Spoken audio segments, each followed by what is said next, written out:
தென்னாட்டுடைய சிவனை போற்றி, என் நாட்டவருக்கும் இறைவா போற்றி. சிவனே துணை சேனல் நேயர்கள் அனைவருக்கும் அன்பான வணக்கம். இந்த வீடியோவில் இந்த 2024ஆம் ஆண்டின் தை மாத ராசி பலன்களை பார்க்கலாம். நிகழும் ஸ்ரீ மங்களகரமான சோபகிருது வருடம் தை மாதம் 15/1/2024 திங்கட்கிழமை வளர்பிறை சதுர்த்தி சித்த யோகம் சதயம் நட்சத்திரம் தை பொங்கல் கூடிய நல்ல நாளில் இந்த தை மாதம் பிறக்கின்றது. மாத தொடக்கத்தில் கிரகங்களின் சஞ்சாரத்தை பார்த்தால் மேஷத்தில் குரு, கன்னியில் கேது, விருச்சிகத்தில் சுக்கிரன், தனுசு ராசியில் செவ்வாய் புதன், மகர ராசியில் சூரியன், கும்பராசியில் சனி பகவானுடன் சந்திரன், மீன ராசியில் ராகு என இந்த தை மாதத்தில் கிரகங்கள் சஞ்சரிக்கின்றன. தமிழ் மாதங்களில் தை மாதம் 10வது மாதம். மகர ராசிக்குள் சூரியன் நுழைவதால் மகர மாதம் என்றும் அழைக்கப்படுகின்றது. இந்த தை மாதத்தில் சனியின் வீடான மகர ராசியில் செவ்வாய் உச்சம் பெற்று அமரப்போவதால் ருசக யோகம் உருவாக போகின்றது. ருசக யோகம் என்பது ஜோதிடத்தில் கேந்திரம் எனப்படும் லக்னம் மற்றும் 4, 7, 10 ஆகிய இடங்களில் செவ்வாய் அமையும் போது ருசக யோகத்தை அளிப்பார். சர லக்னங்கள் எனப்படும் மேஷம், கடகம், துலாம், மகரம், ஸ்திர லக்னங்களான ரிஷபம், சிம்மம், விருச்சிகம், கும்பம் ஆகிய 8 லக்னங்களுக்கு மட்டுமே ருசக யோகம் செயல்படும். தமிழர் திருநாளாம் தங்கநிகர் பொங்கல் திருநாள் 15/1/2024 திங்கட்கிழமை அன்று வருகின்றது. அன்றைய தினம் காலை 9:30 மணி முதல் 10:30 மணிக்குள் பொங்கல் பானை வைப்பது நல்லது. வீட்டில் வயது முதிர்ந்தவர்கள் மஞ்சள் கொத்து கட்டிய பானையை கையில் எடுத்து கிழக்கு நோக்கி நின்று சூரியனை வழிபட்டு அதன் பிறகு அடுப்பினை 3 முறை சுற்றி அந்த பானையை வைக்க வேண்டும். பானையில் வண்ணமயமான கோலமிட்டிருப்பது நல்லது. மாட்டுப் பொங்கல் அன்று காலை சிவாலயங்களுக்கு சென்று நந்தி வழிபாடு மேற்கொள்ள வேண்டும். எல்லா விதமான மாலைகளையும் சூட்டி நந்தியை அலங்கரித்து வைத்திருப்பார்கள். அவரை தரிசிப்பது மிகவும் நல்லது. நந்தி பதிகம் பாடினால் நலம் கிடைக்கும், வளம் சேரும். வீட்டு பொங்கலுக்கு மறுநாள் மாட்டு பொங்கல் வைத்து கொண்டாட வேண்டும். 16/1/2024 செவ்வாய்க்கிழமை அன்று மாட்டு பொங்கல் வருகின்றது. அன்று காலை 7:30 மணிக்கு மேல் 8:30 மணிக்குள் பொங்கல் வைத்து கோபூஜை செய்து வழிபட உகந்த நேரமாகும். மேலும் தை அமாவாசை 9/2/2024 வெள்ளிக்கிழமை அன்று வருகின்றது. தை மாதம் வரக்கூடிய அமாவாசை திதியில் நமது முன்னோர்களை நினைத்து வழிபட்டால் எந்த நாளும் இன்பமாக வாழலாம். தை பிறந்தால் வழி பிறக்கும் என்று சொல்வது வழக்கம். வீட்டில் தடைப்பட்ட மங்கள காரியங்கள் தடையின்றி நடைபெறக்கூடிய வாய்ப்பு உருவாகும். மேலும் தை மாதம் வரும் வெள்ளிக்கிழமை அன்று விரதம் இருந்து சிவாலய வழிபாட்டை மேற்கொண்டால் துயரங்கள் துள்ளி ஓடும். அம்பிகை ஆலயங்களில் சந்தனகாப்பு சாற்றி வழிபட்டால் சிந்தனைகள் அனைத்தும் வெற்றி பெறும். இறைவனை அலங்கரித்து பார்த்தால் இனிய வாழ்க்கை மலரும். உடலை குளிர்ச்சியாக்கும் சந்தனத்தை அம்பிகைக்கு சாற்றுவதன் மூலம் உள்ளம் குளிர்ச்சியாகி நமக்கு வேண்டும் வரும் தருவாள் அம்பிகை. தை செவ்வாய் அன்று பெண்கள் விரதம் இருந்து கொழுக்கட்டை பிடித்து சாப்பிடுவது வழக்கம். இதனால் குடும்ப முன்னேற்றமும் ஒற்றுமையும் கணவருக்கு ஆயுள் நீடிப்பும் ஏற்படுவதாக நம்புவார்கள். தை வெள்ளிதோறும் பெண்கள் விரதமிருந்து அம்பிகையை வழிபடுவதும் நன்மையை தரும். இதனால் பொருளாதார நிலை உயரும், பொன்பொருள் சேர்க்கை ஏற்படும். அன்றைய தினம் இனிப்பு பொருளை மட்டும் உட்கொண்டால் வாழ்க்கை இனிப்பாக இருக்கும். வெள்ளிக்கிழமை விரதத்திற்கு பலன் தரும் மாதம் இது. மேலும் இந்த தை மாதம் கிரகங்களின் பெயர்ச்சியை பார்த்தால் 19/1/2024 அன்று சுக்கிரன் தனுசு ராசிக்கு பெயர்ச்சியாகின்றார். 27/1/2024 அன்று புதன் தனுசு ராசியிலிருந்து மகர ராசிக்கு பெயர்ச்சியாகின்றார்.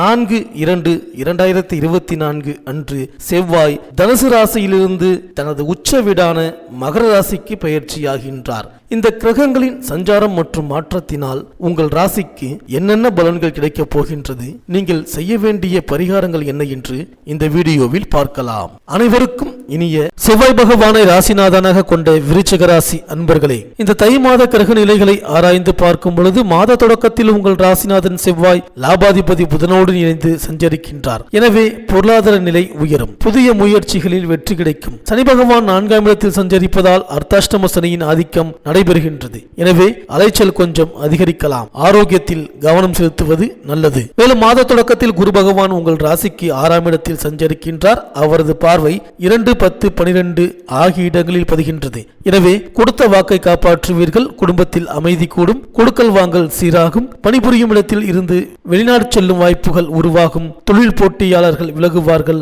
சுப செலவு அதிகரிக்கும். மேலும் உங்கள் ராசிக்கு 4ஆம் இடத்தில் சனி பகவான் சஞ்சரிக்கின்றார். இதை அர்த்தாஷ்டம சனி என்பார்கள். 4ஆம் இடம் சுகஸ்தானம். சனியின் சொந்த வீடு என்பதால் ஆரோக்கிய தொல்லைகள் வந்தாலும் அவை உடனுக்கு உடன் சரியாகிவிடும். உத்தியோகத்தில் உங்கள் முன்னேற்றத்தை பற்றி சக பணியாளர்களிடமும் குடும்ப விஷயங்களை 3ஆம் நபரிடமும் சொல்வதை தவிர்ப்பது நல்லது. மற்றவர்களை நம்பி பொறுப்புகளை ஒப்படைக்காதீர்கள். இந்த அர்த்தாஷ்டம சனியின் ஆதிக்க காலத்தில் அனைத்து காரியங்களையும் உங்கள் மேற்பார்வையில் வைத்துக் கொள்வது நல்லது. சனியின் பார்வை 1, 6, 10 ஆகிய இடங்களில் பதிகின்றது. சனியின் நேரடி பார்வை உங்கள் ராசியில் பதிவதால் பணவரவு திருப்திகரமாக இருந்தாலும் சில நேரங்களில் பற்றாக்குறை ஏற்பட்டு அருகில் இருப்பவர்களிடம் கைமாற்று வாங்கும் சூழ்நிலை உருவாகும். இடமாற்றம் வீடு மாற்றம் செய்யலாமா என்று சிந்திப்பீர்கள். உத்தியோகத்தில் சக பணியாளர்களால் பிரச்சனைகள் ஏற்படாமல் பார்த்து கொள்ளுங்கள். சனியின் பார்வை 6ஆம் இடத்தில் பதிவதால் ஜீவனஸ்தானம் புனிதமடைகின்றது. எதிர்ப்பு, வியாதி, கடன் ஆகியவற்றை குறிப்பது 6ஆம் இடம். எனவே எதிரிகளை வெல்ல நீங்கள் எடுத்த முடிவு வெற்றி தரும். தொழிலில் ஏற்பட்ட தொய்வு